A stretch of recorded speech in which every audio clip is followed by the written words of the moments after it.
내가 다시 말하노니 기뻐하라 라는 제목으로 은혜 함께 나누겠습니다. 삶을 살다 보면요, 가끔씩 자괴감이 들 때가 있습니다. 어떤 행동이 분명히 잘못된 것인 줄 알면서도 어느 순간 내가 그 짓을 하고 있는 거예요.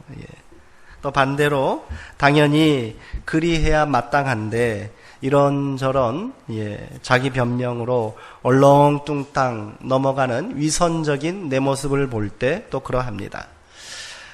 신앙을 가진 사람이라면 이런 경험이 더 많지요. 네. 우리는 지난 몇 주간 기쁨에 대하여 말씀을 나눴습니다. 기쁨이 단순한 감정이나 기분 상태를 말하는 것이 아니라 하나님의 자녀된 우리가 마땅히 고백하고 누려야 할 은혜요 축복이다, 이렇게 말씀드렸어요. 그런데 실제 우리의 삶과 모습이 그리하지 못합니다. 마음을 다잡고 그리해보겠다 다짐하지만 현실의 삶은 우리의 기대와 다짐을 너무도 쉽게 허물어 버립니다.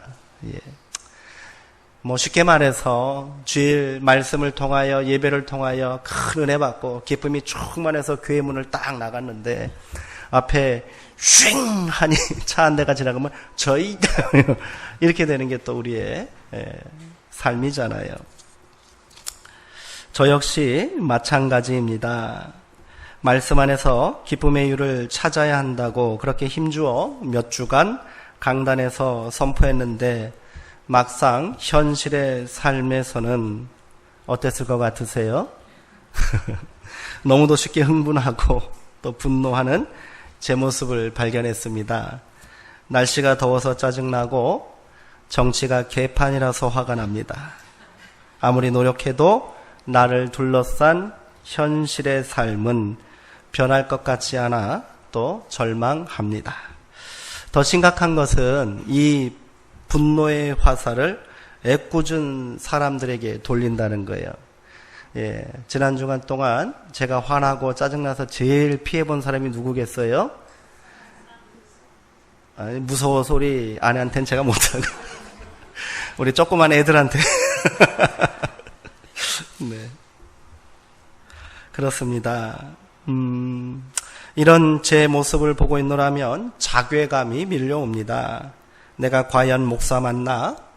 목사 노릇 제대로 할 자격이 있나? 하는 생각마저 듭니다. 목사도 이런 생각을 하게 되는데 성도님들은 또 어떠셨을까 생각해 보았습니다. 솔직히 기쁨을 주제로 한 설교를 듣고 실제로 기쁨이 충만한 삶을 사셨습니까? 아멘. 감사합니다. 그렇다고 인생살이가 원래 그렇고 그런 거라고 쉽게 넘어갈 수는 없습니다. 왜 그래요? 저는 목사이기 때문입니다. 그리고 성도님들은 하나님의 자녀요 그리스도를 믿는 신앙인이기 때문인 줄 믿습니다. 기쁨의 이유라는 주제를 가지고 설교를 준비하면서 저는 일찍부터 5편의 말씀을 염두에 놓았습니다. 그런데 4편의 설교를 마치고 나니 더 이상 기쁨을 주제로 설교할 엄두가 솔직히 나지 않았습니다. 앞서 말씀드린 대로 자괴감이 들었기 때문이에요. 이 정도면 할 만큼 했으니 대충 정리하고 다른 설교를 준비할까 생각도 해보았습니다. 심란한 마음을 추스리고 다시 말씀을 묵상하던 중 저는 천둥 같은 호통 소리를 들을 수 있었습니다. 주 안에서 항상 기뻐하라. 내가 다시 말하노니 기뻐하라. 오늘 본문 4절의 말씀입니다. 이 말씀이 마치 저를 향한 엄한 꾸지람처럼 들렸습니다. 실제로 바울의 이 말은 매우 강력한 명령입니다. 말한 대로 생각한 대로 할 수 있다면 무슨 문제가 있겠습니까? 그렇게 잘 안 되니까 우리는 다시 말씀을 붙잡고 씨름해야 하는 것이고 부르짖어 기도하면서 하나님의 도움을 구해야 하는 것 아니겠습니까? 신앙은 이런 실패와 또 한계 속에서도 다시 일어나는 깨달음과 연단의 과정인 줄 믿습니다. 그래서 오늘 설교의 주제는 다시 기쁨입니다. 어렵다고 포기하면 우리 삶은 아무런 변화도 일어나지 않겠지요. 애초에 쉬운 길이고 평범한 삶이었다면 바울은 신앙의 길을 마지막까지 달려가야 할 달리기 경주에 비유하지는 않았을 것입니다. 바울은 나의 사랑하고 사모하는 형제들, 나의 기쁨이요 면류관인 사랑하는 자들에게 마지막 권면의 말씀을 전하고 있습니다. 바울이 전하는 첫 번째 권면은 다시 기뻐하라는 명령입니다.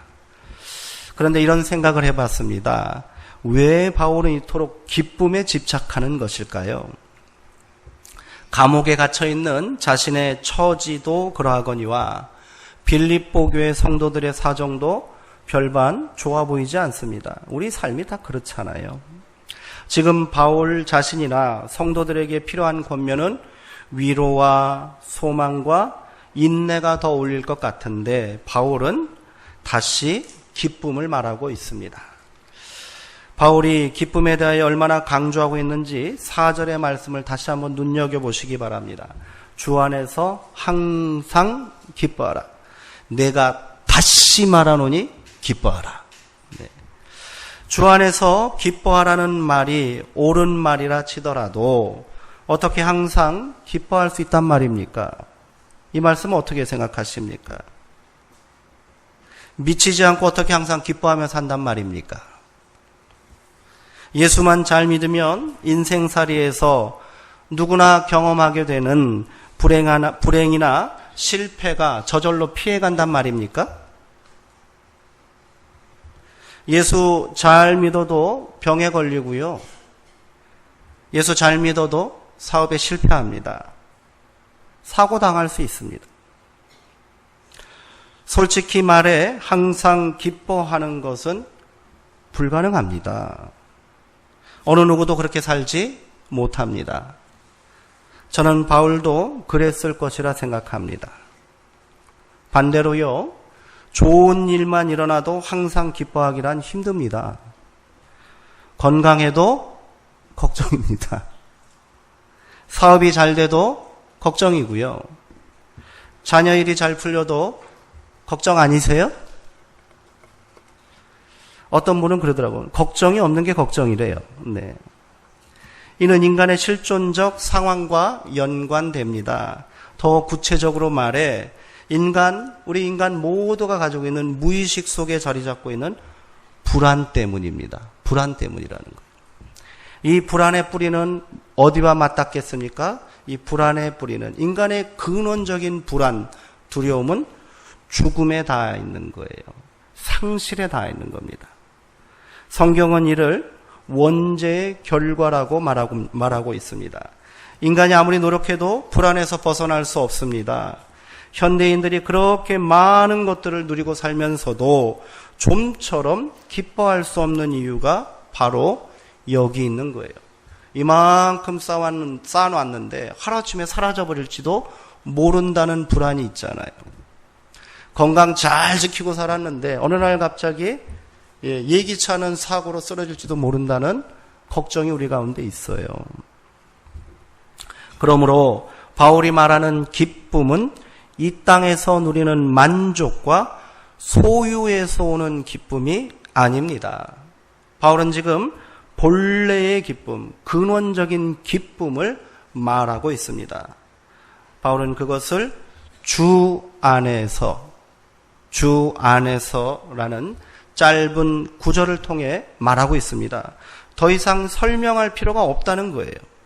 항상 기뻐할 수 있는 이유는 주 안에서라는 겁니다. 우리가 주 안에 있다는 사실만 잊지 않는다면 충분하다는 말입니다. 주 안에라는 말이 어떤 의미와 고백을 담고 있는지 빌립보 교인들이나 우리나 이미 충분히 알고 있습니다. 주님 안에서 우리는 인간의 근원적인 불안인 죽음과 죄의 공포를 극복한 사람들인 줄 믿습니다. 이것이 믿음이고 참된 기쁨인 거예요. 바울은 지금 우리를 향해 기쁨의 이유를 바꾸라고 말하는 것 아니겠습니까? 세상 끝날까지 너희와 함께 있겠다고 말씀하신 주님, 우리가 그 주님 안에 있는 것이 기쁨의 이유가 되어야 한다는 겁니다. 물질로 기쁨의 이유를 삼지 말고, 세상으로 기쁨의 이유를 삼지 말고, 사람으로 기쁨의 이유를 삼지 말라는 거지요. 언젠가는 사라지고 말 세상 속에서 기쁨의 이유를 찾으니까 염려와 불안에서 벗어날 수 없고 기뻐할 수 없는 거예요. 하나님의 자녀된 우리는 주 안에서 항상 기뻐할 수 있는 줄 믿습니다. 또 뻔한 얘기라고 생각하지 마십시오. 신앙인은 이 고백과 믿음으로 세상을 사는 사람들입니다. 주 안에서 누리는 온전한 기쁨을 먼저 경험해야 합니다. 그래야 신앙도 삶도 항상 기쁠 수 있겠지요. 기쁨이 없는 봉사와 섬김이 무슨 유익이 있겠습니까? 지치고 짜증나고 피곤할 뿐이에요. 기쁨을 상실한 예배와 기도가 무슨 만족이 있겠습니까? 지루하고 따분하기만 하지요. 기쁨이 없는 사랑이 가능하기나 합니까? 기쁨이 없는 소망이 무슨 의미가 있겠습니까?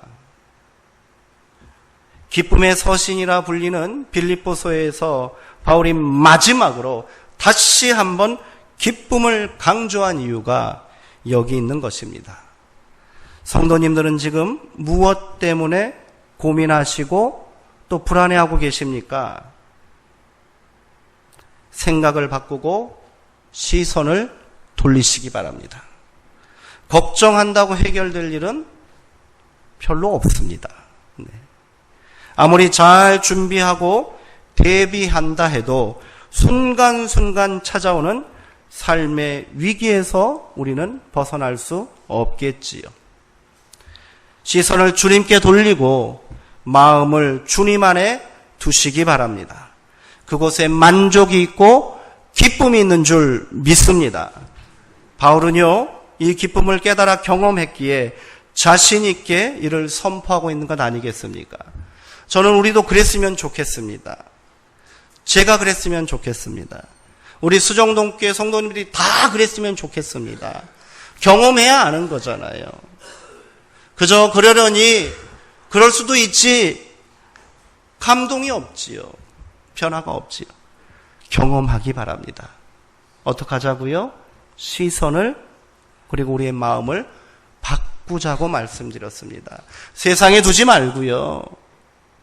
복잡하고 신경질 나는 그 일에만 우리 시선을 두지 말고요. 안 되는 건 안 되는 거예요. 그리고 우리가 주님을 바라보고 주님 안에서 마음을 품고 살 때 우리 안에 변화가 시작될 줄 믿습니다. 그때 기쁨이 오는 거예요. 복잡한 사람이 어찌 기쁩니까? 기쁨은요, 단순해야 기쁨이 오는 줄 믿으시기 바랍니다. 그런 의미에서 우리 먼저 옆에 계신 분들에게 이렇게 서로 한번 축복하고 권면합시다. 단순하게 삽시다. 네. 너무 복잡들 하세요. 지금도 예배 중에 설교 드리면서 복잡하시지요? 집에 가서 할 일이 있는데 가스불은 잠그고 나왔나? 불 안 끈 것 같은데? 단순하셔야 돼요. 안 크면 좀 어때요? 좀 켜놔도 되지 뭐. 그렇게 사는 거예요. 주 안에 있음이 우리 안에 기쁨의 이유가 되어야 합니다. 그러므로 무엇을 마실까, 무엇을 먹을까, 무엇을 입을까 염려하지 마십시오. 예수님은 뭐라고 그랬습니까? 이는 다 이방인들이, 세상 사람들이 구하는 것이래요. 너희가 세상 사람들하고 똑같이 살지 말라는 거예요. 그런즉 먼저 그의 나라와 그의 의를 구하라. 그리하면 이 모든 것을 너희에게 하늘아버지께서 더해 주실 것이다. 아멘. 이 말씀 붙들고 우리가 살기를 원합니다. 빌립보 교회 성도들을 향해 기뻐하라고 강력하게 명령한 바울은 이제 기쁨의 방해가 되는 요소들을 제거하라고 권면합니다. 우리가 기뻐해야 되는데, 주 안에서 항상 기뻐해야 되는데 이 기쁨에 방해가 되는 것들이 있다는 거예요. 그것이 먼저 뭡니까? 이를 위해 먼저 너희는 관용해야 한다, 이렇게 말합니다. 쉽게 말해서 뭐예요? 용서하지 않으면, 용납하지 않으면 기쁨이 없다는 거예요.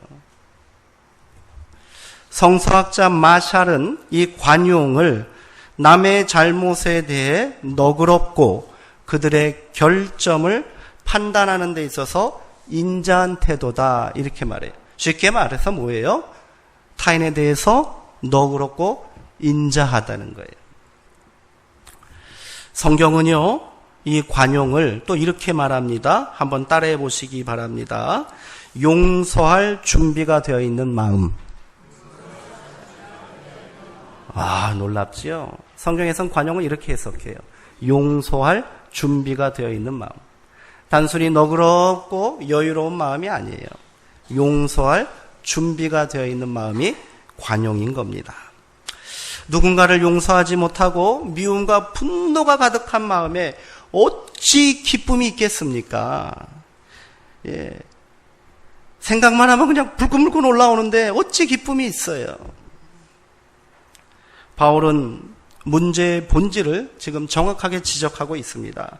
관용이 없이는 결코 기쁨이 있을 수 없다는 거지요. 빌립보 교회도 바울이 간과할 수 없었던 심각한 문제가 있었던 모양입니다. 그것은 유오디아와 순두계라는 성도들 간의 다툼이었어요. 싸움이지요. 사건의 발단과 과정이 어떠했는지 알 수 없으나 이 두 여성 간의 다툼으로 인해 교회에 분란이 생긴 것으로 보입니다. 교회도 사람들이 모이는 곳이기에 다툼이 있고요, 분란이 있기 마련입니다. 그렇지 않습니까? 그런데 문제는 교인들끼리의 다툼과 감정 싸움은 쉽게 화해되지 않는다는 점입니다. 저만 그렇게 느끼나요? 진짜 그런 것 같아요. 세상 사람들은 싸우기도 잘하고 화해도 잘해요. 치고받다가도 야! 저녁에 한잔하자! 그러면 끝나더라고. 우리는 왜 그렇게 힘든 걸까요? 안 해서 그런가요? 그럴 수도 있는 것 같아요. 왜 이렇게 힘들까요? 저는 그 이유가 우리가 서로에 대해 너무 큰 기대를 품고 있기 때문이 아닌가 생각합니다. 쉽게 말해서 나는 좀 모자라요. 나는 그렇고 그런 날라리 신앙인이지만 당신은 예수 믿는데 그러면 안 된다는 거야. 아닙니까? 너는 예수 믿는데 왜 그렇게 행동하냐는 거예요. 기대가 크니 실망도 크고 상처도 깊은 거지요. 그러나 우리는 모두 연약하고 부족한 인생들임을 잊지 말아야 할 줄 믿습니다. 관용은요, 이런 생각에서 출발해야 하는 거예요. 내가 부족한 만큼 권사님도 집사님도 부족할 수 있는 거예요. 내가 모자란 만큼 목사님도 장로님도 모자랄 수 있다는 것을 인정하라는 겁니다. 이게 안 되니까 감정이 한번 상하면 좀처럼 화해가 안 되는 거야. 예수 믿는 사람이 말이야, 목사가 말이야, 장로가 말이야, 이러는 거야. 그렇게 우리는 집사고 권사고 장로이고 목사이기 이전에 그리스도 안에서 한 형제라는 사실을 명심해야 합니다. 형제의 부족함은 비난의 이유가 되지 않습니다. 형제의 실수와 잘못은 다시는 상종 못할 싸움이 될 수 없습니다. 다투고 싸워도 금방 용서하고 이해하고 화해하는 것이 형제여 가족 아니겠습니까? 지금은 은퇴하신 어느 목사님의 이야기입니다. 목사님께서 젊은 시절 개척교회를 시작할 때 일입니다. 가뜩이나 어려움이 많은 개척교회인데 목사님을 가장 골치 아프고 힘들게 한 문제가 있었대요. 그것은 한 젊은 집사님 때문이었답니다. 누구보다도 열심히 있고요, 능력 있는 집사인데 이분이 예배만 끝나면 매번 목사님을 찾아와 설교에 대해 평가를 한다는 거예요. 예. 처음에는 내가 더 잘 준비해서 설교하면 되겠지 하고 넘어갔는데 이게 점점 더 심해져서 나중에는 견딜 수 없게 되었답니다. 강단에 올라가면 그 집사님 얼굴만 보인다는 거예요. 그리고 오늘은 또 무슨 트집을 잡으려나 하는 생각에 화가 치밀어 오르더라는 거지요. 저는 그런 적이 없어요. 그러던 아무리 잘 말하고 타일러도 자기 생각과 고집을 꺾지 않는 집사님 때문에 실제로 목사님은 목회를 포기할까 심각하게 고민했답니다. 그러던 어느 날 길을 걷다가 공사가 한창인 좁은 골목길을 지나가게 되었어요. 여기저기 널려있는 건축자재로 통행이 여간 불편하고 짜증나는 것이 아니었대지요. 그런데 그 앞에 표지판 하나가 눈에 들어오더라는 거예요. 뭐라고 써 있었겠어요? 공사 중 보행에 불편을 드려서 죄송합니다. 그 순간 목사님은 큰 깨달음을 얻었다고 고백하십니다. 그래, 그 집사님은 지금 공사 중이구나. 예. 공사가 끝나면 잘 정돈되고 근사한 건물이 되겠지 하는 마음이 드신 거예요. 그 순간 집사님을 향한 분노와 미움이 사라지기 시작했대요. 그리고 순간 목사님 자신도 아, 그래, 나도 공사 중이구나 하는 것을 고백했답니다. 나 역시 혈기만 앞세우고 열정만 앞선 풋내기 목사일 뿐이다.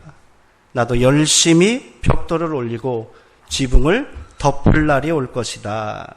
이런 생각을 하게 되니 집사님이 그렇게 소중해 보이더란 겁니다.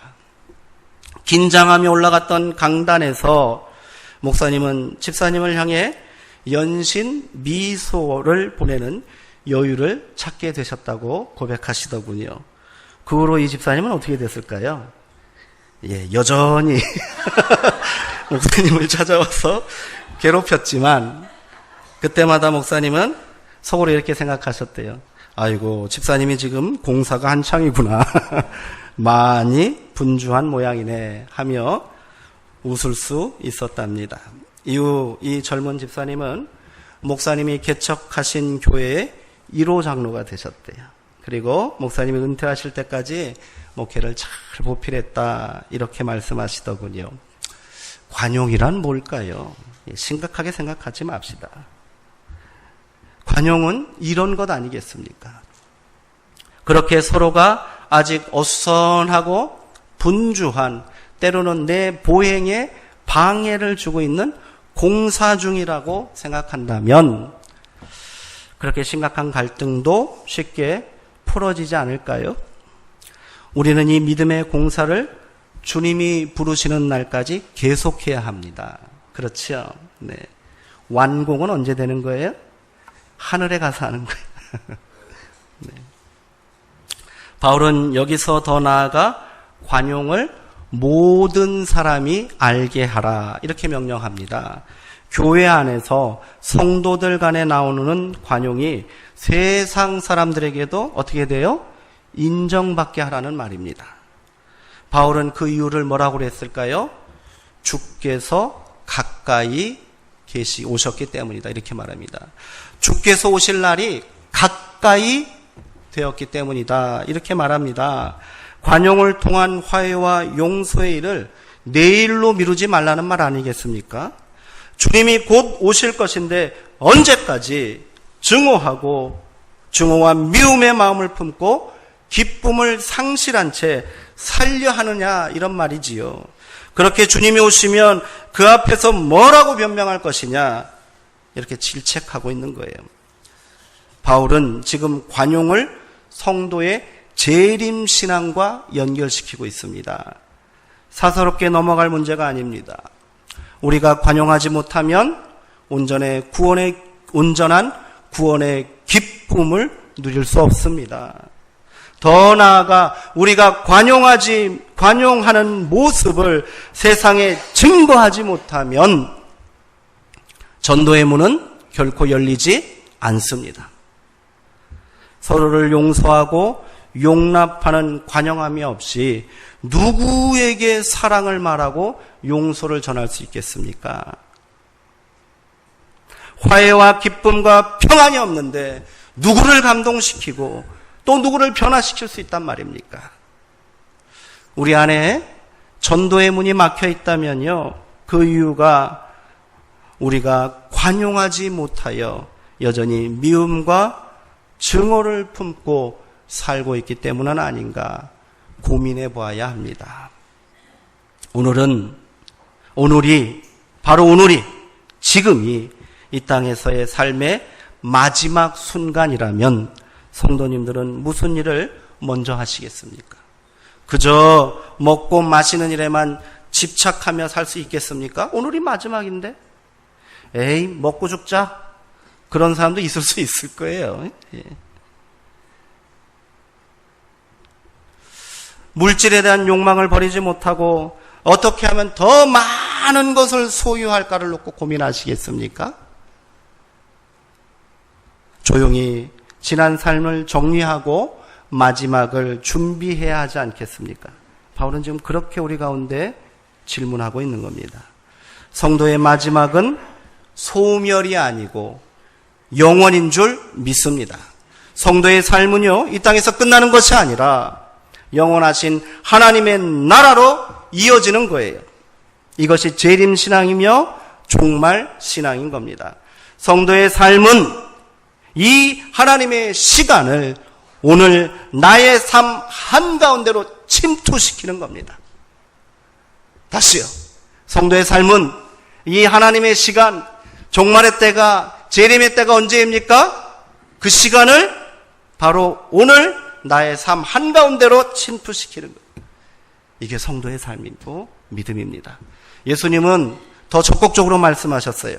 하나님 나라를 어떻게 하라고요? 하나님 나라를 침노하라고 그랬어요. 침노하는 자가 빼앗는다고 그랬습니다. 침노하는 게 뭐예요?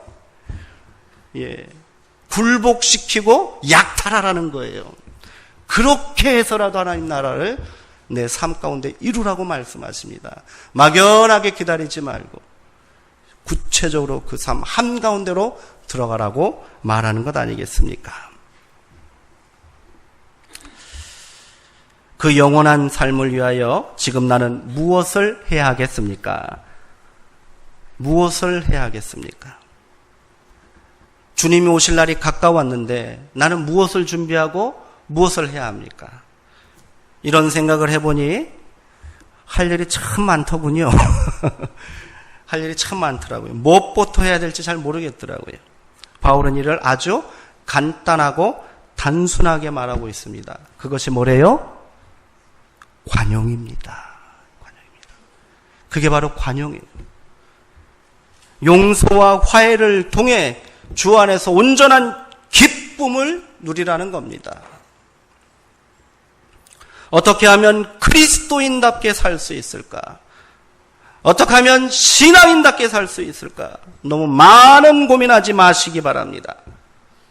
고민만 하다 아무 일도 못할 수 있습니다. 우선순위를 분명히 정하십시오. 그리고 하나씩 우리의 삶을 변화시킵시다. 먼저 주 안에서 항상 기뻐하십시오. 다시 말하노니 기뻐하십시오. 어디에서 기뻐하라고요? 주 안에서. 물질 안에서가 아니라, 자녀 안에서가 아니라, 사업 안에서가 아니라 주 안에서 기뻐하시기 바랍니다. 그리고 이 기쁨을 온전히 이루기 위해서 뭐부터 해야 된다고요? 관용하십시오. 관용이 뭐라고 그랬습니까? 용서하고 화해하고 너그럽게 이해하고 품어주는 겁니다. 용서할 준비가 되어 있는 마음이 관용인 겁니다. 관용하지 못하여 여전히 누군가를 미워하고 증오하고 있다면 결코 온전한 기쁨을 누릴 수 없습니다. 그렇게 주 안에서 서로가 서로를 용납하고 용서하는 관용의 역사를 이룹시다. 그렇게 우리 안에서 서로가 함께 나누는 참된 기쁨이 가득하게 되기를 소망합니다. 우리 안에 온전한 기쁨을 방해하는 두 번째 이유가 뭘까요? 성경은 바울은 그것을 염려라고 말하고 있습니다. 이 말씀은 더 잘 준비해서 다음 주에 나누도록 하겠습니다. 설교가 더 이상 길어지면 설교의 기쁨이 사라질까 두렵습니다. 오늘 함께 나누는 말씀을 마음속에 깊이 새기고 믿음의 결단을 하시기 바랍니다. 이제 분노와 증오의 마음을 품고 그 사람을 용서하십시오. 그리고 지금 이 자리에서 관용을 이루십시오. 그리고 그 관용이 성도들뿐 아니라 세상 사람들도 알게 하십시오. 어렵게 생각하지 마시고요. 먼저 내 마음에 관용이 뭐라고 그랬어요? 용서할 준비가 되어 있는 마음이라고 그랬어요. 그 마음을 품으시고 주님의 도우심을 간구하시면서 기도하세요. 그리고 조용히 찾아가셔서 그 사람 손 한번 꼭 잡아주시고 씩 한번 웃어주세요. 미소 한번 날려주세요. 그러면 되지 않습니까? 예, 그러면 되잖아요. 우리가 좀 그렇게 했으면 좋겠어요. 한 분씩 다 계시지요? 안 계십니까? 그런 분들 한 분씩 다 생각 안 나세요? 저는 한 4사람이 지금 생각나는데 서로 이렇게 한 번씩 웃어주세요. 누구나 할 거 없이 먼저 그리하시기 바랍니다. 이게 관용입니다. 그래야 기쁨이 회복되는 거예요. 그래야 이만한 응어리가 풀어져 내려가는 거예요. 주님의 기쁨이 우리 안에 함께 있는 줄 믿습니다. 주께서 다시 오실 날이 가까이 다가왔습니다. 기도하시겠습니다.